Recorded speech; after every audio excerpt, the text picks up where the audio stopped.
وہ آپ سے بھی نہیں کیے, کھا گئے وہ. انہوں نے فریزر میں جلائے, آپ نے سسرال میں بھجوائے, مجھے نہیں معلوم. اچھا, ہماری بہن کا سوال تھا کہ سب ایک کیوں نہیں ہوتے جب اللہ, اور دوسرا حصہ ذرا اس کا پہلے جلدی دے دے جواب. کیا کسی کا گھر بچانے کے لیے یا معاملات صحیح رکھنے کے لیے روزے میں جھوٹ بول سکتے ہیں؟ آپ کا جو پہلا سوال ہے ایک کیوں نہیں ہے, اس میں بہت تفصیل کی ضرورت ہے. مختصر بات آپ کے لیے, جو اصل عالم ہیں, جو دین سے اللہ سے وفادار ہیں, وہ لڑتے نہیں ہیں. آپ لوگ انہیں لڑواتے ہیں. یہ عوام کے مطالبے ہیں کہ ایسا کر دو, ایسا کر دو, پیسے دے کے کوئی فتویٰ نکلوانے کی کوشش, تو وہ اس طرح کے لوگ بک جاتے ہیں یا دشمن کے اعلیٰ کار بن کے لڑواتے ہیں. مسلمان خود نہیں لڑتے, ہمیں لڑوایا جاتا ہے, تو ہمیں سمجھنا چاہیے. اللہ ہمیں ہدایت دے. باقی یہ کہ 3 موقعوں پر جہاں جھوٹ بولنے کی اجازت دی گئی کہ وہاں سچ بولنا گناہ ہے, ان میں سے ایک یہ ہے کہ میاں بیوی میں, بہن بھائی میں, 2 مسلمانوں میں صلح کرانی ہو اور ایسا جھوٹ جس سے نقصان نہ ہوتا ہو تو وہ بول دیا جائے, تو اس کو منع نہیں کیا گیا. ٹھیک ہے, لیکن وہ صورت ہو تب, اس کو عادت نہ بنا لے. لیکن وہ آپ لوگ کر سکتے ہیں. بزرگان دین تو ایسی نگاہ رکھتے تھے کہ وہ تب بھی سچ بول دیا کرتے تھے.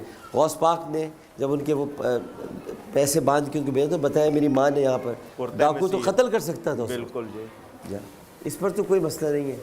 کوئی مسئلہ, یہ تو واقعہ ہے نا اپنی جگہ. ہاں ہے, انہوں نے سچ بولا تھا. جی بالکل صحیح. آخری 2 منٹ ہے, کوئی سوال کر لیں جی, آڈینس سے لے لیں. ہاں جی, مائک دیجیے گا ادھر. السلام علیکم. جی ایک سوال ہی میں ٹویٹر کا کر لوں, آپ جلدی سے بتا دیجیے گا. اگر بلڈ ٹیسٹ یا شوگر چیک کرنے کے لیے فنگر پرک کی جائے تو روزہ تو نہیں ٹوٹے گا؟ مطلب جب بلڈ ٹیسٹ کرتے تو تھوڑا سا خون نکلتا ہے. خون جتنا مرضی نکالنے میں کوئی حرج نہیں, ڈالنے میں حرج نہیں, اندر خون ڈالنے, مطلب یہ کہ اندر باہر نکالنے خون نکال. جی ہاں ٹھیک ہے, آپ کیجیے گا جی. السلام علیکم عامر بھائی. میرا سوال یہ تھا کہ میں جاب کرتی ہوں تو وہاں پر نا مطلب میک اپ کا کہتے ہیں کہ کر آئیں آپ نا, تو روزے کی حالت میں کیا میک اپ کر سکتے ہیں, لائک لپسٹک وغیرہ؟ جی, ہمارے ہاں مردوں کو کہتے ہیں ٹائی لگا کے آئیں, عورتوں کو کہتے ہیں ننگے سر آئیں, میک اپ کر کے آئیں. ایسا مطالبہ کرنے والے بلا شبہ شدید گناہ گار ہیں. وہ ادارے بہت زیادتی کرتے ہیں. مسلمان ہیں تو ان کو توبہ کرنی چاہیے, مسلمان نہیں ہیں تو ان کو بتایا جائے کہ یہ مسلمانوں کا ملک ہے. ڈراموں میں, ہمارے فلموں میں, ہمارے اشتہاروں میں یہ بے راہ روی جتنی بھی آئی ہے, اللہ تعالی ہمیں اس سے بچا لے. یہ بہت بری بات ہے. بجائے سروں کو ڈھکوانے کے کھلوانا, میک اپ کروانا, پتہ نہیں کیوں ایسا کیا جا رہا ہے.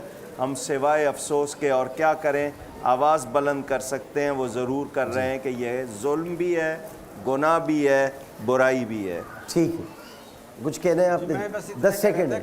سوال کرنے والے کو میں دیکھ رہا تھا کہ یہاں تو جاب پہ نہیں آئی ہیں اور یہاں آپ نے بھی مجبور نہیں کیا, تو یہاں تو دیکھا نہیں نا. میں یہی کہہ رہا ہوں کہ یہاں بھی وہ میک اپ سے آئی ہیں.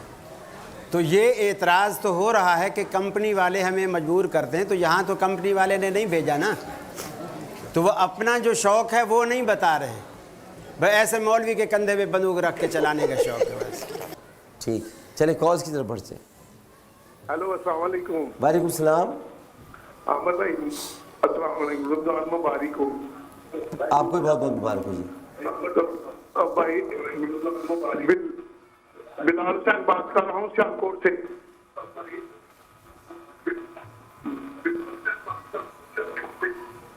عبدالوہاب صاحب کال ایک میں آپ کو مشورہ دوں گا, پہلے خود سن لیا کریں. ہاں جی, آپ کریں سوال. میرا سوال یہ تھا کہ روزے کی حالت میں اگر کوئی درد زیادہ ہو رہا ہے, اس کے لیے اگر انجیکشن لگوانا پڑے تو وہ انجیکشن لگوا سکتے ہیں؟ کڈنی پین وغیرہ جیسے ہو رہا ہو تو روزے میں کوئی فرق تو نہیں پڑے گا اس سے؟ کوکب صاحب, انجیکشن کا مسئلہ اختلافی ہے, علماء کے درمیان اختلاف. اگر طاقت کا انجیکشن لیتا ہے بالکل گنجائش نہیں ہے. سیونگ ڈرگس کا جو لائف سیونگ ڈرگز ہوتی ہے مثلا نہیں لے گا تو مر جائے گا یا بہت حالت خراب ہو جائے گی یا ایسی تکلیف ہو گئی ہے کہ اس کے بغیر نہیں ہے، تو اس حالت میں علماء نے گنجائش رکھی ہے صحیح. لیکن طاقت کے یا ویسے اسی طرح وہ لوگ جن کو سانس کی تکلیف ہو تو وہ انہیلر لیتے ہیں، اس میں دوا ہوتی ہے اور آنکھ کی دوائی تو نہیں بالکل نہیں اس میں، کیونکہ کسی طرح بھی وہ دماغ تک یا جائے گا تو اس میں گنجائش نہیں ہے. میزوی صاحب آپ کی فقہ میں بھی اسی طرح؟ بسم اللہ الرحمن الرحیم. سب سے پہلے تو کل ہی دعا کی تھی کہ جو آپ نام لے رہے ہیں جی آپ نے تو بچوں کو سب گھر پہنچائے اور جلد از جلد یہ بھی خوشیاں دیکھیں. دوسرا یہ کہ مسائل تو آتے رہتے ہیں، ہمت سے آگے بڑھنا پڑتا ہے. اللہ تعالیٰ آپ کی ہمت بڑھائے. اور کل بھی میں چاہ رہا تھا اس بات کو واضح طور پر کہوں کہ جس فیلڈ میں آپ آگے بڑھیں اللہ تعالیٰ کو کامیاب کرے.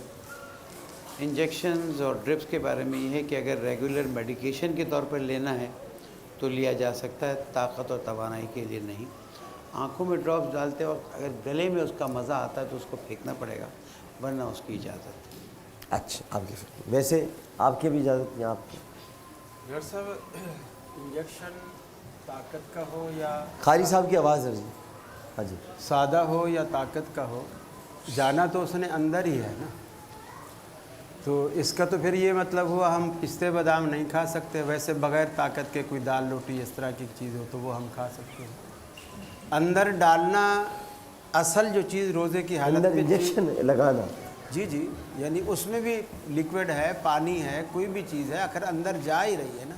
پھر جب اللہ تعالیٰ نے ہمیں یرید اللہ بکم اليسر ولا یرید بکم العسر یہ کہہ کر کہ تم میں اگر کوئی مریض ہے، مسافر ہے، وہ روزہ چھوڑ دے، تو پھر ان تکلفات کی پھر علماء کے اختلافات میں پڑھ کر مشکوک ہونے کی ہمیں کیا ضرورت ہے؟ مثلا ایک عالم کہے اختلافات میں برکت مشکوک سے مراد مشکوک یہ ہے کہ مثلا میں بیمار ہوں، میں نے 2 علماء سے مسئلہ پوچھا، صحیح، ایک نے کہا انجیکشن لگوا لے، دوسرے نے کہا نہ لگوا، تو میں مشکوک رہوں گا نا. یعنی میرے ذہن میں شک آ جائے گا کہ اب پتہ نہیں یہ والے عالم صحیح کہہ رہے ہیں، پتہ نہیں وہ والے عالم صحیح کہہ رہے ہیں. تو ہم تو پبلک کو مشکوک کر رہے ہیں. ہم لوگ مقلدین شک نہیں کرتے. اور اب جتنا آپ شک کر نہیں جتنا مقلدین شک کرتے ہیں ابھی روزہ تقلید پر اب شروع ہو گئی بات یار. نہیں تو انہوں نے چھیڑی ایسی بات کی ہے نا. نہیں تو میں نے ویسے آپ ہیں ایسی چیز آپ کو چھیڑنے میں اصل میں ہم ایسی بات کبھی پھر ایسا ہی میں ایک ریکویسٹ کرتا ہوں، ایک فارمولا بنا، میں کسی کی بات کی نفی نہ کروں، کوئی میری بات کی نفی. آپ کی کیا کمر میں درد ہے؟ اٹھ کے جانے کو نہیں نہیں، آپ کی کمر میں درد ہے کیا؟ نہیں دیکھیں میں اپنے فقہ کا مسئلہ بتاؤں گا. نہیں میں ویسے پوچھا آپ نے لگایا ہوا آپ کی کمر میں درد ہے؟ پیش کریں گے اس میں. یہ تو بتا دیں، میں نے ابھی دیکھا ہے، ابھی میں نے دیکھا نہیں تھا. کوئی تکلیف ہے آپ کو کمر میں؟ جی کمر میں درد ہے آپ کی؟ ہاں تھوڑا سا. ہاں وہ میں نے ابھی دیکھا ہے، اس لیے تو میں نے آپ کی خیریت دریافت کی. میں ایک سجیشن دے رہا ہوں بہرحال بزرگان کی جو سجیشن دی انہوں نے سجے کو، یہ تھوڑی ہے کہ مثلا میں فقہ جعفریہ کا مسئلہ بتا دیا. ہاں سب اپنے اپنے فقہ بتا دیں. آپ کا اپنے فقہ ہے. یہ فوراً ہم پر اٹیک کر دیتے نا. کل ہماری بات کو حدیث کو من گھڑت کہہ رہے تھے اور کہہ رہے تھے پچھلا زخم یاد ہے، خاصہ ہے یہ، اس وجہ سے تو یہ خاصہ ہے ان کا. یہ نہیں ہم ان کی حدیث کو من گھڑت نہیں کہہ رہے تھے، ہم من گھڑت کو من گھڑت کہہ رہے ہیں. اور وہ انہوں نے خود کہا موضوعات کبیر، موضوعات کبیر میں جواب دیا ہے اس کا. ہاں وہی موضوعات جب جواب دے رہے اس کو امام صحابی لکھ رہے ہیں. مقصد موضوعات کبرا کا مطلب یہ ہے سب سے شوق ہے، آپ کو شوق ہے فضائل کے لیے محبت کی حدیثوں کو نہ ماننے کا نہ مانے. نہ صحیح ہے، کوئی بات نہیں مانے. آپ کی بات یہ ہے کہ اندر یعنی انجیکشن لگوانے سے تو فائدہ نہیں ہے. نہیں روزہ ٹوٹ جائے گا. ٹوٹ جائے گا. دیکھیں کتنا خوبصورت جواب آ گیا. دیکھا جب روزہ ٹوٹ جائے گا. بس اچھا روزہ جو بسم اللہ الرحمن الرحیم، روزہ جو ٹوٹے گا آپ کا کام کر دیا میں ویسے ہی بتا رہا ہوں. نہیں رہا جی آپ کو جو کام تو کر دیا میں. اچھا تو قاری صاحب کے ہاں ہو سکتا ہے کہ ان کے ہاں انجیکشن سے روزہ ٹوٹ جاتا ہوگا، لیکن فقہاء نے لکھا ہے کہ ڈائریکٹلی اگر وہ دوا آپ کے معدے میں نہیں جا رہی ہے اور کسی واسطے سے جا رہی ہے اور وہ ضرورت کی بنیاد پہ جا رہی ہے، بیماری کی وجہ سے انجیکشن لگ رہا ہے، تو اس سے روزہ نہیں ٹوٹتا ہے. اچھا ایک میں چھوٹی سی بات آپ کے ویسے بتانا چاہ رہا ہوں، آپ کی جواب تو بہت درست ہے. وہ جو آپ نے ایک بات کی تھی نا، لوگ دیکھ رہے ہیں مشکوک ہو جاتے ہیں. اصل میں دیکھنے والوں کا بھی تو کسی نہ کسی فقہ سے تعلق ہوتا ہے. جو آپ کو فالو کرتے ہیں وہ کہیں گے نہیں جو یہ کہہ رہے ہیں وہ درست ہے. جو ان کو فالو کرتے ہوئے کہیں گے. تو دیکھنے والے بھی تو سب اسی طرح ہیں. یہ نہیں کہا کہ کاڑوی صاحب نے غلط کہا. نہیں یہ نہیں, میں آپ کی میں نے بات کہا ہی نہیں, یہ نہیں, میں تو آپ کو بتا رہا ہوں یہ بات کہ آپ کے بھی تو چاہنے والے ہیں نا, آپ کو بھی تو دیکھتے ہیں, آپ بھی تو شیر اہل حدیث ہیں. تو میں ٹویٹر والوں سے کہوں گا کہ آپ سوالات بھیجیں تو ہم تک پہنچ رہے ہیں اور ہم اس کو پروگرام میں شامل کرتے ہیں. پہلے کال کی طرف بڑھتے ہیں. السلام علیکم. السلام علیکم. وعلیکم السلام. جی فرمائیے گا بہن. السلام علیکم عامر بھائی. وعلیکم السلام بہن, فرمائیے گا. عامر بھائی آپ کا شو بہت اچھا ہے, ہم لوگ بہت شوق سے دیکھتے ہیں. میرا سوال علماء کرام سے یہ ہے کہ والدین کے انتقال کے بعد بھائی پراپرٹی میں اپنی بہنوں کو حصہ نہیں دیتے, اس بارے میں اسلام کیا کہتا ہے؟ میرا علماء کرام سے جو ہے وہ سوال ہے. بسم صاحب. بات بالکل واضح ہے کہ پراپرٹی ہو یا کوئی اور مال ہو, وراثت میں بیٹے بیٹیاں شامل ہیں. درست ہے کہ 2:1 بیٹوں کو 2 حصہ ہے اور بیٹیوں کو 1 حصہ ہے, لیکن حصہ ہے اور قطعاً اس کو محروم نہیں کیا جا سکتا, اور جو محروم کرتا ہے وہ بہت بڑا گناہ ہے. عابد صاحب. بسم اللہ الرحمن الرحیم. اللہ رب العزت قرآن مجید فرقان حمید میں ارشاد فرماتا ہے یوصیکم اللہ فی اولادکم. اللہ رب العزت تمہیں تمہاری اولاد کے بارے میں وصیت فرماتا ہے, اور جب تقسیم فرمائی تو فرمایا للذکر مثل حظ الانثیین, لڑکے کو لڑکی کے مقابلے میں دگنا دیا جائے. جو لوگ حق مارتے ہیں, چاہے وہ پیسوں میں ہو, زمین میں ہو, پلاٹ میں ہو, حدیث پاک میں آیا جس نے کسی کی ایک بالشت جگہ بھی دبائی, زمین دبائی, کل بروز قیامت 7 زمینوں کا طوق بنا کر اس کے گلے میں ڈال دیا جائے گا, چاہے وہ بھائی ہو یا چاہے وہ کوئی رشتہ دار ہو. اور یہ ہمارے اس معاشرے کا المیہ ہے کہ جب بیٹی کی شادی ہو جاتی ہے تو کہتے ہیں جی بس جو لینا تھا جہیز میں لے گئی, اب اس کا کوئی حق نہیں ہے.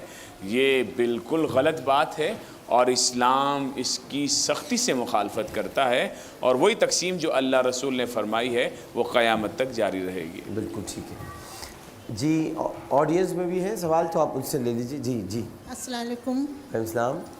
جی میرا علماء کرام سے سوال ہے کہ اکثر بیویاں مر جاتی ہیں تو شوہر کو صورت نہیں, اکثر سبھی مر جاتے ہیں. نہیں بیوی مر جاتی ہے نا, تو انتقال ہو جاتا ہے تو ان کا چہرہ نہیں دیکھنے دیتے ہیں شوہر کو, تو اس کے بارے میں پوچھنا چاہ رہی تھی. بسم اللہ الرحمن الرحیم. اتنا مضبوط اور محبت والے رشتہ ہے, لیکن اب ٹھیک ہے انتقال کے بعد وہ رشتہ ختم ہو جاتا ہے, لیکن پھر بھی ایک دوسرے کا چہرہ دیکھا جا سکتا ہے. میاں اپنی مرحومہ بیوہ کا چہرہ دیکھ سکتی ہے. قبر میں بھی اتار سکتے ہیں؟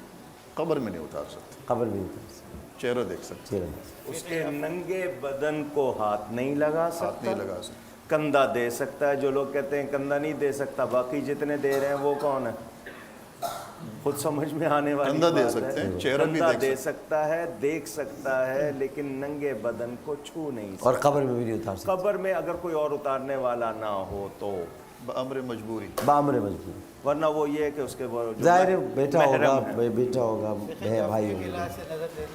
جی پلیز. حضرت فقہ جعفری کے لحاظ سے جس طرح شوہر بیوی کے مرنے کے بعد وراثت میں حصہ لیتا ہے, اسی طرح سے بیوی کے غسل و کفن کے تمام وظائف انجام دے سکتا ہے اور بیوی کے چہرے کو بھی دیکھ سکتا ہے. ٹھیک ہے. آپ.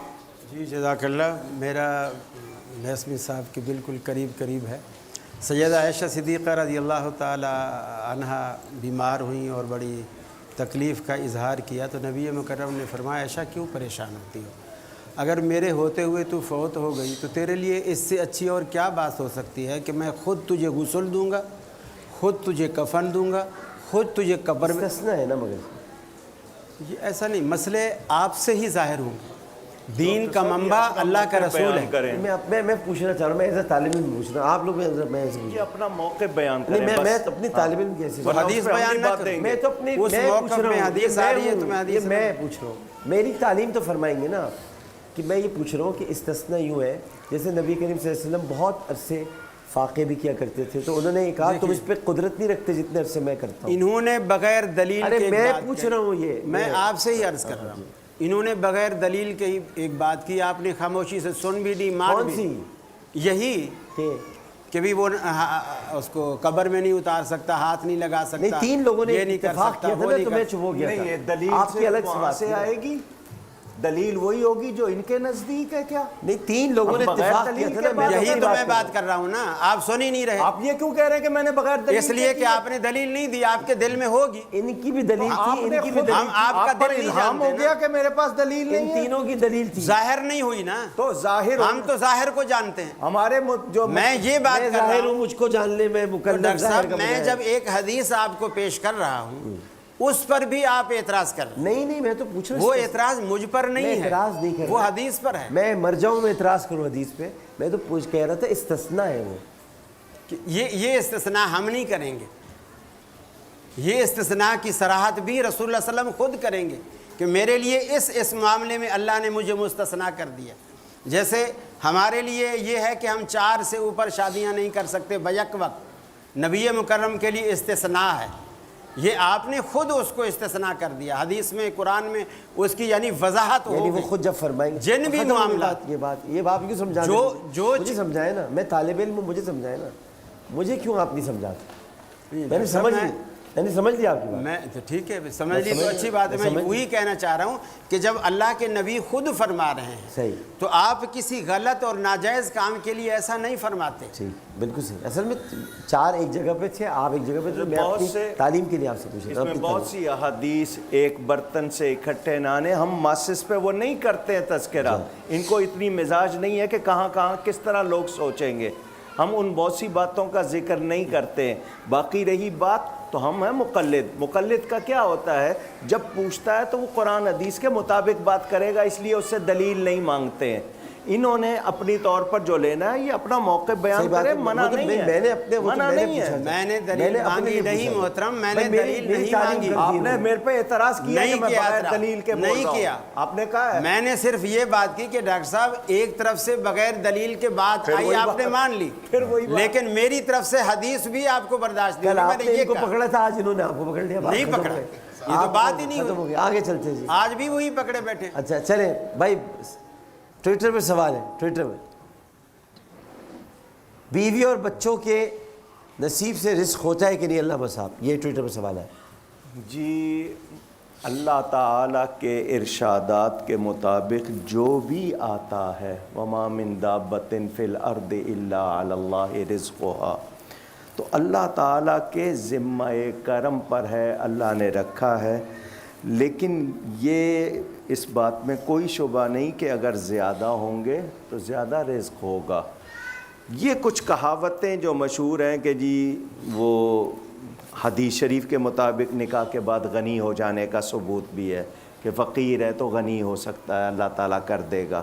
لیکن یہ کسی کے لیے خاص طور پہ منحوس کہنا یا سمجھنا یہ منع ہے, وہ نہ کہا جائے. بیٹا بھی, بیٹی ہو, بیوی ہو, ان سب کے ذریعے اللہ تعالیٰ آپ کے رزق میں برکت ڈالتا ہے, تو ہم کہہ سکتے ہیں کہ برکت ہو رہی ہے. لیکن یہ کہ نصیب اس کے نصیب کا مل رہا ہے, یہ میں نہیں کہہ سکتا کہ اس کی وجہ سے خاص کسی ایک کو کر دوں اور باقی کو نیگلیکٹ کر دوں. ہماری شادیاں تو برکت والی رہی نہیں نا. شادی میں جب تک ڈانس نہیں ہوگا, میوزک نہیں ہوگا, اس پہ بات اسراف نہیں ہوگا. یہ ذرا دیکھیے, اب اچھی بات ہے, اس پہ سب کرے بات. آپ شادی کے رسومات پر گفتگو کرنا لازمی اس لیے کہ جس طرح سے ناچ گانے شادی میں, کیونکہ رمضان کی فوراً بعد شادیاں شروع حضور اکرم نے فرمایا النکاح من سنتی, ہم سنت حضور اکرم کو زندہ کرنے جا رہے ہیں اور اس میں گناہ کی محفلیں سجا رہے ہیں, اور نامحرموں کے سامنے, اور نامحرموں کے سامنے سارا حرام کام کرنے جا رہے ہیں. اس کے بارے میں ایک تو تذکر دینا چاہیے, دوسرا یہ کہ شادی میں جب بفے کھانا کھلتا ہے تو اس طرح سے کھانے پہ چپٹ کر اٹھا کے لاتے ہیں کہ اگر بعد میں آپ دیکھیں یہ اسراف ہے, یہ گناہ ہے, یہ چھوڑ دیتے ہیں, یہ اسراف ہے, یہ گناہ ہے, اور اس کی وجہ سے برکتیں چلی جاتی.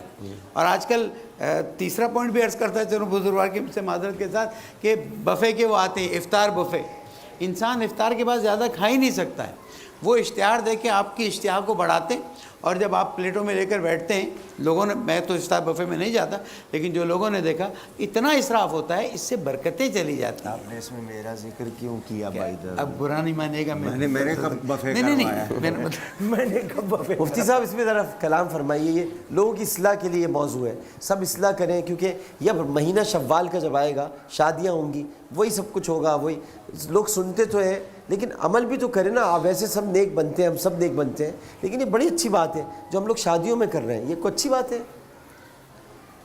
قرآن مجید فرقان حمید کو اس بارے میں جب ہم دیکھتے ہیں تو میرا رب عز و جل ہمیں یہ اختیار عطا فرماتا ہے کہ تم شادیاں کرو اپنی پسند سے. فَانْكِحُوا مَا طَابَ لَكُم مِّنَ النِّسَاءِ, 2 3 3 4 4 شادیاں کرو. اب اتنا اللہ رب العزت نے اختیار دینے کے بعد اور پھر نبی کریم صلی اللہ تعالیٰ علیہ وسلم کی زندگی کا, سیدہ زہرا سلام اللہ علیہا کی زندگی کا جب ہم مطالعہ کرتے ہیں تو یہ سب شادیاں ہوتی ہے ارینج میرج. ارینج میرج ہمارے ہاں جو یہ گمراہی کے رستے شروع ہوئے, رسم و رواج غلط جو پڑے, اس میں بڑا انٹرنیشنل لیول پر ہمیں فیسلیٹیٹ کیا گیا. پیکیجز, رات رات بھر باتیں کرو, پھر وہ گمراہی کے رستے, پھر وہ ماں باپ کی اجازت کے بغیر لوگ بھاگ جاتے ہیں, پھر اگر کرتے بھی ہیں تو انڈیا کو سامنے رکھتے ہیں. اب تو ویڈیو کالز ہوتی ہے, ویڈیو کالز, ایک تو پہلے ہوتی تھی, اب تو ویڈیو پہ دیکھ سک کے بات کر سکتے ہیں. ہاں, یہ جو گناہوں کے رستے کھولتے ہیں. اس کے بعد پھر جب شادیاں ہوتی ہیں تو شادی جو ہے وہ اللہ رب العزت کے پیارے حبیب علیہ الصلاۃ والسلام کی بہت پیاری سنت ہے. ہم نے اس کا حلیہ بگاڑ کے رکھ دیا. آپ شروع کرتے ہیں اللہ کے نام سے اور پھر اس کے اندر وہ سارے رسم و رواج جو ہندوازم میں, ان کے مذہب میں, کیونکہ ہم پاکستان انڈیا کے بالکل ساتھ ہے, پڑوس میں ہے, جو رسم و رواج وہاں ہو رہے ہیں ان کی فلموں میں دکھائے جا رہے ہیں, ان کے ٹی وی چینل سے سکھائے جا رہے ہیں, وہ سب ہم لوگ فوری لیتے ہیں. اور بس تھوڑا سا کام یہ کرتے ہیں کہ برکت کے لیے شروع شادی ہو رہی ہے جی, ایک قرآن خوانی کر لیتے ہیں تاکہ رسمن پتہ چل جائے, یا میلاد کر لیا ہم نے. اور اس کے میلاد کے فوراً بعد کیا ہوتا ہے وہ بھی میلاد کے فوراً بعد اگلے دن بڑے اہتمام سے فنکشن. اگلے دن نہیں, میلاد کے فوراً بعد ہی ہو جاتا ہے, اسی دن ہو جاتا ہے. یہی تو کہنا چاہ رہا ہوں کہ اسی کے 1 گھنٹے بعد کیا ہو رہا ہوتا ہے. مہندی کے اوپر میرے کو ایک حدیث یاد آ رہی ہے. مہندی کی رسم بہت زیادہ وہ ہے. مہندی ایک بہت بڑا ناسور اس حوالے سے, مایوں. اچھا, یہ آدمی بھی مہندی اور مایوں میں بیٹھتا ہے. جی, پیلے کپڑے پہننے شروع کر دیں. وہ آدمی جو ہے وہ پتہ نہیں چلتا, حالانکہ میں 30 رمضان کو کسی وجہ سے پہنتا ہوں. اچھا, میرے آقا علیہ الصلاۃ والسلام کے پاس ایک شخص کے بارے میں اطلاع آئی کہ اس نے مہندی لگائی. بلایا گیا, حالانکہ وہ شی میل تھا, مخنث تھا. میرے آقا علیہ الصلاۃ والسلام نے اسے شہر بدر کر دیا کہ تم نے کیوں مہندی لگائی, یہ تو عورتوں کے لیے ہے, تم نے کیوں لگائی. آج یہ مرد جو ہے وہ مہندیاں لگا کے ڈیزائن بنا کر پھر وہ نکلتے ہیں, اور اس کے بعد وہ بے حیائی کے کام, ناچ گانا شادی سے پہلے دولہا دلہن کا سب کے سامنے, اور پھر جتنے, اور بعض شادیوں میں دلہا دلہن خود رقص کر رہے ہیں, خود, یہ بھی شادیاں ہیں. یہ اسحاق عالم صاحب, یہ آپ کا پسندیدہ موضوع ہے, آپ چاہتے ہیں ایسی باتیں ہوا کریں. آپ تو مجھے بار ترغیب دلاتے ہیں. ایک کریکشن, صرف ایک آپ کی بات سے پہلے, مرد حضرات مہندی بالوں میں لگا سکتے ہیں, مگر وہ تو کہہ رہے ہیں بس وہ اتنی وضاحت جو ہے. ویسے ان کا پسندیدہ موضوع کیسے ہے؟ اس لیے کہ یہ کہتے ہیں کہ ڈاکٹر صاحب آپ جب یہ محفل سجاتے ہیں تو کوشش کیا کریں کہ جو معاشرے کی برائیاں ہیں ان پر توجہ یہ فرماتے ہیں. تو بالکل آپ نے بجا فرمایا, اور مجھے یاد پڑتا ہے کہ گزشتہ سال کے ٹرانسمیشن میں بھی اس پر ہم سب نے مل کر بڑی تفصیلی اس پر بات ہوئی تھی. تو جہاں تک میں دیکھتا ہوں شادی بیاہ میں ڈاکٹر صاحب, سوائے نکاح کے اس عمل کے جو کہ ایک قاضی صاحب مولوی صاحب آتے ہیں نکاح پڑھانے کے لیے, سوائے نکاح کے اس عمل کے پوری شادی میں ولیمے میں کوئی بھی عمل مسنون نظر نہیں آتا. نہ وہ شادی سنت کے مطابق ہو رہی ہے, نہ وہ بچی کی رخصتی سنت کے مطابق ہو رہی ہے, نہ وہ ولیمہ سنت کے مطابق ہو رہا ہوتا ہے. دنیا جہاں کی ساری رسمیں ہم وہاں کرنی شروع کر دیتے ہیں, اور جب ان کو منع کیا جائے تو یہی کہا جاتا ہے کہ ایک بچی ہے اس پر تو ہمیں کرنے دیا جائے, اور جب وہ ایک ہو جاتی ہے کہتے ہیں کہ چلیں یہ پہلی میں ہوا تھا, اس میں نہ ہو تو یہ ناراض ہو جائے گی, پھر اس میں بھی کرنے دیا جائے, اور کچھ رہ گیا تھا تو اس میں پورا کر لیں گے. اور ڈاکٹر صاحب اس کے لیے باقاعدہ لوگوں سے کچھ آپ سے ادھر سے لون وغیرہ بھی لے لیتے ہیں، اور پھر اس کے بعد کافی عرصے تک یہ جو بچے اور بچی کے والد ہوتے ہیں یہ اپنے ان مقروضوں سے آنکھیں چراتے ہوئے پھر رہے ہوتے ہیں. تو ایسی رسموں کی وجہ سے ہم نے اپنے آپ کو اخروی اعتبار سے تو تباہ کیا ہی کیا ہے، لیکن دنیاوی اعتبار سے بھی ہم نے اپنے آپ کو کافی حد تک تباہ کر دیا ہے کہ ہم لوگوں کے بھی مقروض ہو گئے. ہم اللہ کے سامنے بھی شرمندہ، ہم مخلوق کے سامنے بھی شرمندہ، سوائے اس کے کہ صرف اور صرف اپنی اس بچی کو خوش کرنے کے لیے بہت ساری حرکتیں ہم نے کر دی ہیں. نبی کریم صلی اللہ تعالی علیہ وسلم کی حدیث ہے، بڑی خوبصورت بات ہے کہ زیادہ سے زیادہ بات آئی تھی برکت کی، کہ سب سے زیادہ برکت اسی شادی میں ہوتی ہے جس میں مشقت کم سے کم. جہاں مشقتیں بڑھتی ہیں وہاں شادیوں کے اندر سے برکتیں، رحمتیں اللہ تعالیٰ اس کو اٹھا دیتے ہیں. یہی چیزیں ہوتی ہیں سنت کے مطابق نیک عمل کر لینا، یہی آپ کی روزی میں برکتوں کا سبب اور ذریعہ بن جاتا ہے. قاری خلیمان جاوید صاحب. جزاک اللہ ڈاکٹر صاحب، ماشاءاللہ اچھی گفتگو سب نے کی. رسول اکرم صلی اللہ علیہ وسلم نے یہ بھی فرمایا کہ شر الطعام طعام الولیمۃ یدعا لها الاغنیاء ویترک الفقراء. یہ بھی فضول خرچی کا ایک بہت بڑا ذریعہ ہوتا ہے جس کے لیے ولیمہ کرنے والے قرض اٹھا کے ولیمے کرتے ہیں کہ ہم نے مالداروں کو بلایا ہے تو ان کے لحاظ سے جگہ بھی ویسی بک کرانی ہے، اسٹیٹس ویسا شو کرنا ہے، اور غریبوں کو بالکل بھی نہیں بلانا. اور اللہ کے حبیب نے فرمایا بدترین کھانا اس ولیمے کا کھانا ہے جس میں غریب مدعو نہ ہوں، صرف امیر لوگ مدعو ہوں، وہ بدترین کھانا ہے. تو جب اللہ کے رسول اس کھانے کو بدترین کہہ رہے ہیں تو بدترین کھانے میں برکت آئے گی کہاں سے؟ جب اللہ کا حبیب اسے بدترین کہہ رہا ہے تو برکت تو سوال ہی پیدا نہیں ہوتا. دوسری چیز یہ ڈاکٹر صاحب، میں خود حیران ہوتا ہوں کہ مثلا ویڈیو والے کو بلایا، دلہن گاڑی سے کیسے نکلی، جو دلہن سجی ہی دولہا کے لیے اس نے ابھی نہیں دیکھا ہے، ویڈیو والے نے دیکھ لیا، پہلے ویڈیو والا پہلے دیکھتا ہے. اس سے بدتر مثال دوں، ایک منٹ ٹھہریے گا. دلہن کو فوٹوگرافرز کے ساتھ اکیلے کمرے میں رکھا جاتا ہے کہ وہ شو فوٹو سیشن ہو. اللہ اور رسول کا عذاب نہیں آئے گا تو کیا آئے گا؟ آپ فرمائیے. وہ کس طرح گاڑی سے اتر رہی ہے، کس طرح سٹیج پہ چڑھ رہی ہے، کس طرح بیٹھ رہی ہے، سہیلیوں سے باتیں کیسے کر رہی ہے، سارا کچھ فلمایا جا رہا ہے. اب اس ویڈیو والے کو 60-70 ہزار روپیہ پیسہ بھی جو طے ہوا وہ بھی دیتے ہیں، دلہن بھی دکھاتے ہیں. اب میں کہتا ہوں اگر 15 دن بعد جب شادی ہو گئی، 15 دن بعد وہ ویڈیو والا اگر دوبارہ آ جائے اسی گھر میں اور کہے کہ میں 60-70 ہزار روپیہ تمہیں دیتا ہوں، ذرا دلہن کو بولو جلدی سے تیار ہو جا، میں مووی بنانے والا ہوں، تو وہ کیا کرے گا اس کے ساتھ؟ اس وقت اس کی غیرت جاگتی ہے. تو اب 15 دن پہلے اس کی غیرت کہاں مر گئی ہے؟ بات تو وہی ہے. اب وہ پیسے بھی نہیں مانگ رہا، بلکہ وہ یہ بھی اگر کہے میں 10,000 روپیہ دوں گا، دلہن کو جلدی سے تیار کرو، میں مووی بناؤں گا، مجھے کسی کو دینی ہے، تو اس وقت اس کی غیرت جاگے گی. بہت دور تک سوچتے ہیں. نہیں، اصل میں دوستی آپ سے ہے نا، دوستی آپ سے ہے، اور 14-15 سال سے 15 سال تو یہ دوستی رنگ تو لائے گی نا ماشاءاللہ. لیکن بہت اہم نقطہ ہے یہ جو ہم تیار کر کے پہلے دکھا دیتے ہیں. بڑا ہے، آپ کو کروا رہا ہوں بھائی، سوال کروا رہا ہوں. ایک وقفہ لے لیجیے. ایک منٹ ڈاکٹر صاحب، یہ انڈیا میرے خیال ہے اردو میں بھی مستعمل ہے وہ جملہ کہ سہاگن وہ جسے پیا چاہے.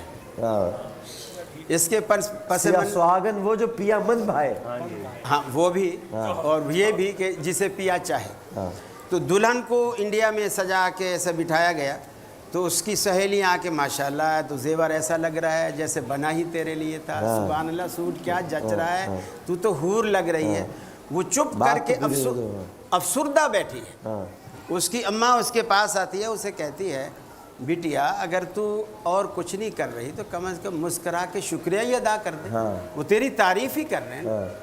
تو اس وقت اس دلہن نے کہا امی یہ ساری دنیا بھی میری تعریف کرے، مجھے کیا فائدہ جب تک شوہر نہ کرے، جس کے لیے میں سجی ہوں جب تک وہ تعریف نہ کرے. کالرز بھی ہمارے ساتھ ٹیلی فون لائن پر موجود ہیں، اس کے علاوہ ہمارے ساتھ حاضرین بھی ہیں. تو پہلے ہم حاضرین سے سوال کر دیں. عبدالوہاب صاحب کیا کریں؟ اچھا تو بتا تو دیا کرو، آپ تو ایک دم کھجوریں تو کھا لی نا بھائی، اب تو منہ سے کچھ تو بول دو. ہاں جی، ہاں کال لے لیتے ہیں، مگر میں پہلے ٹویٹر کا سوال لے لیتا ہوں. کیا بیوہ عورت جو ابھی عدت میں ہے وہ کسی ضروری کام سے باہر نکل سکتی ہے کوکب صاحب؟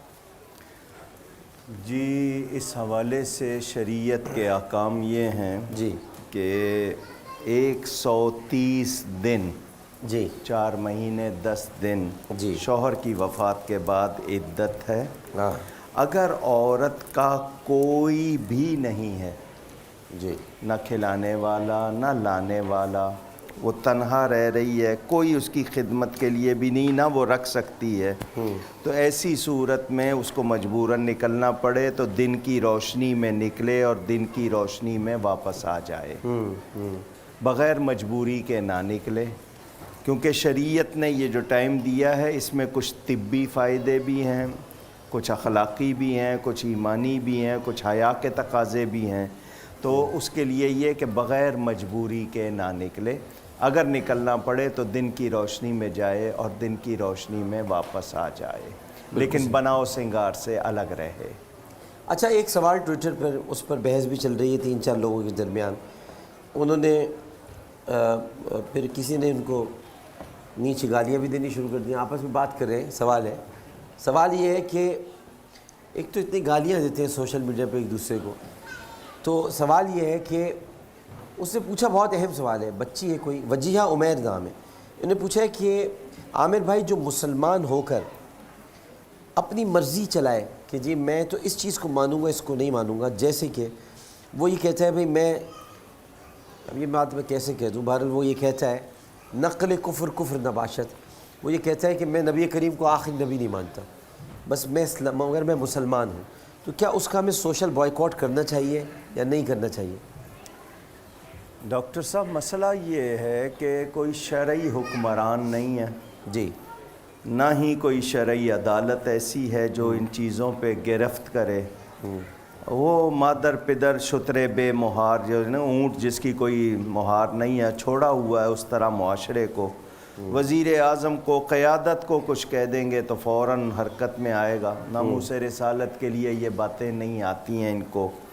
ایسا شخص جو اس طرح کی باتیں کر رہا ہے, ایک مرتبہ جانچ لیا جائے کہ ذہنی توازن کا مسئلہ تو نہیں ہے. صحیح ہو سکتا ہے پاگل ہو, اگر کوئی وہ دیکھ لیا جائے, لیکن اس کو بھی بند کیا جائے گا, کھلا نہیں چھوڑا جائے گا کہ وہ بکواس کرتا پھرے. لیکن وہ اگر اور کوئی اس کو تکلیف نہیں ہے تو ایسے شخص کے لیے شدید سزا ہوگی. یہ نہیں ہے کہ صرف اس کو کہہ دیا جائے کہ یہ غلط کہہ رہا ہے, اس کے لیے شدید سزا رکھی جائے تاکہ وہ نظام نہ بگاڑے. پہلا جواب جو دیا اس پہ ایک اور کہ میں اگر آپ کی اجازت ان سے اس پہ پوچھ لوں. قاری صاحب یہ بیوہ عورت کا مسئلہ تو بتا دیں, لیکن اگر بچوں کے علاوہ اس کا کوئی کفیل ہی نہ ہو, مطلب وہی ہو بس, پھر وہ کیا کرے, پھر بچوں کو کیسے پالے, مطلب بالکل الگ تھلگ ہو گئی ہے. پہلی بات تو ان کو سوال میں یہ وضاحت کرنی چاہیے تھی کہ جیسے انہوں نے کہا کہ میری کچھ مجبوری ہے, لیکن اس مجبوری کی انہوں نے وضاحت ابھی کی اچھا کہ میرے گھر میں کوئی کفیل ہی نہیں ہے. ہاں, تو اس کے لیے جو حضرت اکاڑوی صاحب نے فرمایا بالکل بجا فرمایا. وہ صبح اپنے کام کاج کو بھی جا سکتی ہے, کما بھی سکتی ہے, دوسروں کے گھروں کے برتن بھی مان سکتی ہے, لیکن رات کو اسی گھر میں آ کر کے ٹھہرے گی جس گھر میں اس کا خاوند فوت ہوا ہے. عدت کے دن وہیں پوری کرے گی, اپنی ضرورت کے سارے کام وہ کر سکتی ہے اگر اس کا اور کوئی کرنے والا نہیں ہے تو. صحیح. اعتکاف کے دوران جو قرآن پاک پڑھے جاتے ہیں کیا وہ مرحومین کو بخشے جا سکتے ہیں؟ عابد عمر سے بسم اللہ الرحمن الرحیم. سب سے پہلے میں عدت میں ہی ایک چیز ایڈ کرنا چاہوں گا. عدت چاہے وہ طلاق ثلاثہ کے بعد ہو یا شوہر کے مرنے کے بعد ہو, ان دونوں عدتوں میں قدر مشترک یہ ہے کہ بناؤ سنگھار سے دور رہے, بالکل بھی زیب و زینت نہ کرے, اس کو عدت کہتے ہیں. دوسرا, وہ مخصوص پیریڈ جو عدت کا ہے اس میں وہ شادی نہیں کر سکتی. یہ دو چیزیں اصل میں لوگ یہ سمجھتے ہیں ڈاکٹر صاحب کہ عدت جو ہے وہ اس چیز کا نام ہے کہ اب اعتکاف کی طرح پردے باندھے اور پھر اس کمرے میں بیٹھ گئی, اب باہر نہیں نکل سکتی. ایسا نہیں ہے. جہاں آپ کو ضرورت ہے بلا ضرورت آپ نہیں جا سکتی, ضرورت کے تحت آپ جا سکتی ہیں. بناؤ سنگھار اور نکاح سے آپ دور رہیں گی جو مدت ہے وہ. میں دیکھ رہا ہوں ٹویٹر پہ کوئی محمد وسیم صاحب ہے، وہ ہر چیز کا جواب دے رہے ہیں. تو یہ کون ہے بھائی محمد وسیم صاحب؟ تو آپ پلیز جواب نہ دیں، آپ کے سارے جواب الٹے اس میں پڑھ رہا ہوں. یہ علماء سے پوچھ رہے ہیں لوگ، وہ نیچے اسی میں کوئی محمد وسیم آگے سارے جواب دے رہے ہیں. تو پلیز ایسا نہ کریں، یہ بڑا مسئلہ ہو جائے گا. یہ یوٹیوب پہ اس نے اپنا چینل کھولا ہوا نہیں، وہ صاحب کوئی اور ہی ہے، میں اس لیے کہہ رہا ہوں. جی کالز دے دیں ذرا. السلام علیکم. جی ہلو السلام علیکم. جی فرمائیے. السلام علیکم جی. وعلیکم السلام. عامر بھائی آپ کو اور آپ کی ٹیم کو سب سے پہلے تو رمضان کی مبارکباد. بہت بہت شکریہ. جی جی میرا سوال یہ ہے کہ نماز میں وسوسوں کے بارے میں پوچھنا ہے کہ وسوسے بہت آتے ہیں، دھیان بھٹ جاتا ہے اور بعد میں بڑی گلٹی فیل ہوتی ہے کہ پتہ نہیں نماز قبول ہوئی کہ نہیں ہوئی. نماز میں وسوسے کوکب صاحب. وسوسے آنا بری بات نہیں ہے، وسوسوں میں لگ جانا بری بات. اگر یہ تنہا نماز پڑھ رہی ہیں، توجہ سے پڑھنا شروع کر دیں گی، وسوسوں سے نکل جائیں گی. ہلکی سی آواز بڑھا لیں گی تو وسوسوں سے نکل جائیں گی. وسوسے آنا بری بات نہیں ہے، لیکن وسوسے میں پھر کھو گئے تو آپ وہ جتنا اس کو بڑھاتے جاتے ہیں تو پھر آپ کا سارا وہ خشوع و خضوع جو کیفیت چاہیے وہ ختم ہو جاتی ہے. صحیح. تو نماز کے علاوہ وسوسے آتے ہیں تو کثرت سے لا حول پڑھیں، لا حول ولا قوت الا باللہ. یہ ویسے بھی جنت کے خزانوں میں سے چابیوں میں سے ایک چابی بھی ہے اور اس سے شیطان بھاگ جاتا ہے تو پھر اور کون سی چیز رہ جائے گی. بالکل صحیح. وسوسوں کے حوالے سے صرف ایک بات کہ وسوسے اسی کو آئیں گے جو ایمان والا ہوگا، کیونکہ شیطان اسی کا ایمان نکالنا چاہتا ہے. کہتے ہیں نا چور اس کے پاس جائے گا جو مال والا ہے، کنگال کے پاس نہیں جائے گا. تو ایمان والے کو ہی وسوسے آتے ہیں تاکہ اس کو کسی طرح بہکائیں، راہ راست سے ہٹائیں. تو جس کے پاس ایمان نہیں ہے اس کو وسوسے کیا آنے ہیں. تو وسوسے آنا بری بات نہیں ہے، اس میں لگ جانا. تو یہ کثرت سے لاحول پڑھیں، توجہ سے نماز پڑھیں انشاءاللہ. باقی قبولیت اللہ تعالیٰ. ہاں وسوسے آنا جیسے حضرت نے کہا انسان کے بس میں نہیں ہوتا ہے، وسوسے آ جاتے ہیں اور ہم اگر اس کو نکالنے کی نماز میں کوشش کریں گے تو وہ ہم اور وسوسوں میں الجھتے چلے جائیں گے.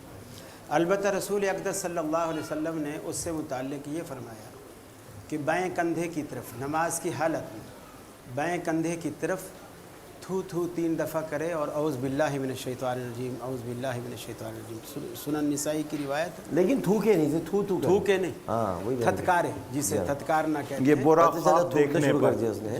تھتکارے تھوکے نہیں. یہ اللہ کے نبی نے اس کا حل بتایا اور خود اللہ کے رسول ایک مرتبہ فجر کی نماز پڑھا رہے تھے.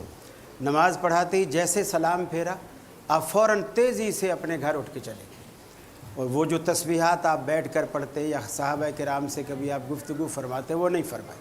صحابہ اپنی جگہ بیٹھے رہے کہ جو تیزی سے آپ گئے ہیں اور یہ بالکل آج ایک عجیب آپ نے عمل کیا جو اس سے پہلے آپ معمول میں نہیں تھے، آپ کے معمول میں. تو آپ بیٹھے رہے کہ اللہ کے رسول آئیں گے. واقعی اللہ کے رسول تشریف لائے. آپ گھر سے جب لائے تو آپ کے ہاتھ میں ایک پٹلیا کہہ لیں یا چھوٹی سی تھیلی کہہ لیں، وہ آپ کے ہاتھ میں تھی. آپ نے فرمایا رات کسی نے اشرفیاں دی تھی، میں نے اسے رکھ چھوڑا کہ بھی صبح ساتھی آئیں گے ان میں ضرورت مندوں میں تقسیم کروں گا، لیکن میں صبح مسجد میں لانا بھول گیا. پوری نماز میں میرا ذہن انہی اشرفیوں کی طرف گھومتا رہا. اس تھیلی نے گویا میری نماز میں میرے خیال کو متوجہ کیا. صحیح. تو امام الانبیاء جیسی ہستی بھی اگر آپ کا ذہن بھی اس طرف متوجہ ہوتا ہے تو آپ نے اس نماز کو نہیں لوٹایا، اسی کو آپ نے برقرار رکھا اور اسی طرح امت کو بھی اس کا ایک حل بتایا کہ اس طرح اگر ایسا ہو جائے تو ایسا کر لو. تو وسوسے آ جائیں تو اس میں کوئی حرج والی بات نہیں ہے. ٹھیک. بس ہم اس میں لگے نہ رہیں. جی کالر السلام علیکم. وعلیکم السلام. جناب بلال حسین بات کر رہا ہوں سیالکوٹ سے. جناب بلال صاحب.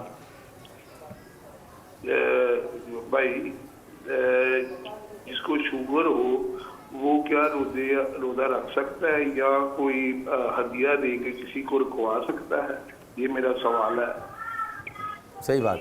ویسے کسی نے پوچھا تھا بڑے انہوں نے کہا حضور کے بہت سے اعمال تعلیم امت کے لیے ہیں وہاں ہم یہ کہنے کہ ان جیسی ہستی کو بھی یہ چیز پریشان کر سکتی ہے، یہ میرے تھوڑا بیانڈ ہے یہ بات. میں اس حوالے سے اتنا ہی کہوں گا کہ ان کی بہت سی باتیں تعلیم امت کے لیے، لیکن یہ کہنا کہ ہم ان کو بھی اسی درجے میں لے آئیں، یہ ہمارا. چلیے آپ صحیح بات. الفاظ میں احتیاط ضروری ہے. جی وہ دوبارہ بتا دیں کیا شوگر کے مریض؟ روزہ رکھنے کا. ہاں بتا دیں.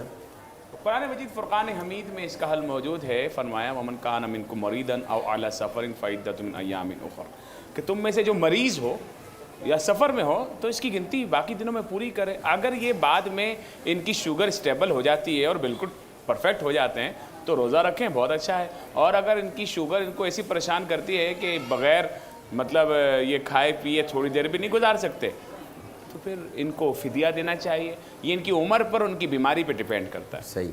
عموماً ڈاکٹر تو روزے کو شوگر کا علاج کہتے ہیں. جی ہاں بالکل کہتے ہیں. وہ کس اسٹیج پر ہے وہ مگر شروع میں کہتے ہیں اسٹیج کی بات ہوتی ہے، لیکن ویسے علاج کہتے ہیں. بالکل درست فرمایا. مگر میرے ساتھ تو لوگ شرارت کرتے ہیں. مجھے کسی نے بھیجا اگر کسی کو شوگر ہو تو کیا وہ چینی لڑکی سے شادی کر سکتا ہے؟ اندازہ کریں. شوگر ہو اگر تو چینی لڑکی سے شادی کر سکتے ہیں؟ چینی اور اس نے شوگر اور چینی کو ملا دیا. چھیڑتے ہیں میرے ساتھ کہ نہیں سوال کریں آپ. کتنا خالی ٹائم ہے ان کے پاس؟ بہت ٹائم ہے بھائی. جی بھائی آخری سوال لے لیں. السلام علیکم. جی السلام علیکم. جی میرا یہ سوال ہے کہ اگر روزے کی حالت میں جو ہے نا اکثر لوگ ہونٹوں کو جلد کاٹتے ہیں تو اس بارے میں کیا خیال ہے؟ کس کو کاٹتے ہیں؟ ہونٹوں کی. ہونٹوں کو کاٹتے ہیں. اچھا ہونٹوں کی جلد کی میں کہا ہونٹوں کو کاٹتے ہیں. ہونٹوں کی جلد. ہونٹوں کی جلد کاٹتے ہیں. میں کون سا آدم خور آ گیا یہاں پر. جی ہونٹوں کی جلد کاٹتے ہیں. اگر اس میں خون نکل آئے، مثلاً وہ پپڑی بن جاتی ہے، وہ اگر کھال سے اتارتا ہے اور خون نکل آئے اور وہ خون تھوک میں چلا جائے اور حلق سے اترے گا تو روزہ ٹوٹ جائے گا. تو وہ احتیاط کرے، اس پہ صرف زبان تر پھیل لیا کرے یا ویسے پانی لگا لے، لیکن اس کو لازمی بات ہے کھینچے گا تو خون نکلنے کا خطرہ ہے. اور وہ خون اگر اس کی زبان میں اور تھوک میں ملا اور پھر وہ اترا تو وہ روزے کو توڑ دے گا. اچھا نہانے کے بعد فوراً نماز بغیر روزے کی پڑھ سکتے ہیں؟ بغیر روزہ رکھے مطلب یہ ہے کہ روزہ بھی رکھا نہیں ہے، مطلب نیت نہیں کی اس کی اور نہا لیے اور نماز پڑھ لی فوراً کیونکہ فجر کا وقت ہو گیا. میں سوال نہیں سمجھ. میں سمجھاتا ہوں. اصل میں نہانا سمجھ رہے ہوں گے آپ. نہانا ایک ہے، وہ ایک نہانا ہے، یعنی وہ نہانا ہے واجب غسل ہے. اس نہانے کے بعد وہ بس انہیں روزہ رکھنا تھا اور فوراً وقت ہو گیا تھا تو انہوں نے نہا کے فجر پڑھ لی، مطلب ساری واری نہیں کھائی. جی فرضی جو رمضان کے روزے ہیں یہ اگر کسی وجہ سے سحری چھوٹ بھی گئی ہے تو وہ فجر سے پہلے جو نیت کرے گا صبح صادق کے وقت بالکل اس کا روزہ ہوگا اور ایسے ہی اس کو کرنا چاہیے. ٹھیک. ہاں اگر نفلی روزہ ہے تو وہ تو یہ ہے کہ جی آج سحری نہیں کھائی چلو کل رکھ لیں گے. ٹھیک تو اس میں کوئی حرج نہیں. بالکل. بہت بہت شکریہ علامہ ڈاکٹر کوکب نورانی اکاڑوی صاحب. آج والد صاحب کے بلا کا یوم ولادت 2 رمضان. جی جی جی اللہ تعالیٰ ان کے درجات بلند فرمائے. میں نے کہا ذکر نہیں بہت اچھا کیا، بہت اچھا کیا. اللہ تعالیٰ ان کے درجات بلند کرے. بڑے عظیم ہستی تھے اور ہم سے تو ان سے بڑی نسبت تھی، بہت پیار تھا. اللہ تعالیٰ ان کی درجات بلند فرمائے. مفتی عابد مظہر صاحب کا بہت بہت شکریہ. علی محمد خان صاحب آپ کا بہت شکریہ. آپ ایک خاص جملہ آخر میں کہتے ہیں وہ اپنے لیے کہتے ہیں. جی مجھ سے کہیں بھی گفتگو میں کوئی غلطی ہوئی ہو اللہ کی بارگاہ میں توبہ کرتا ہوں. جناب علی محمد علی شاہ صاحب آپ کا شکریہ. قاری صاحب آپ نے رکیس پہ رکے، آپ کا بہت بہت شکریہ. بہت پیار کرتے ہیں، آپ کی محبت ہے. اور جناب چھیپا صاحب آپ کا بہت بہت شکریہ. ناظرین محترم یہیں ہماری رمضان کی خصوصی نشریات اختتام پذیر ہوتی ہے بشرط زندگی. انشاءاللہ اللہ نے اگر زندگی رکھی، سانسوں میں یہی روانی رہی تو ملتے ہیں آپ سے سحر میں رمضان نشریات میں. لیکن عالم ایسے نہیں چلے گا کہ وقت 1 گھنٹہ بڑھا دیا گیا ہے. مطلب ظلم ہے، ظلم 11 بجے ایسے نہیں چلے گا کرو وہ 12 بجے ختم ہو، اس کے 2 گھنٹے بعد پھر رمضان ٹرانسمیشن کرو، پھر اس کے بعد 3-4 گھنٹے سو جاؤ، پھر صبح اٹھ کے یہاں پر آ جاؤ. یا اللہ رحم فرما مجھ پہ. تو میں بس گزارش اللہ تعالیٰ سے یہی کروں گا اور آپ سب سے بھی دعاؤں کی گزارش کروں گا. رخصت کی اجازت دیتا ہوں. انشاءاللہ ملتے ہیں آپ سے 11 بجے. ایسے نہیں چلے گا میں. پھر ملتے ہیں آپ سے 2 بجے سحر کی نشریات میں. پھر ہم سو جائیں گے. پھر ملتے ہیں آپ سے افطار میں نشریات میں. اللہ حافظ.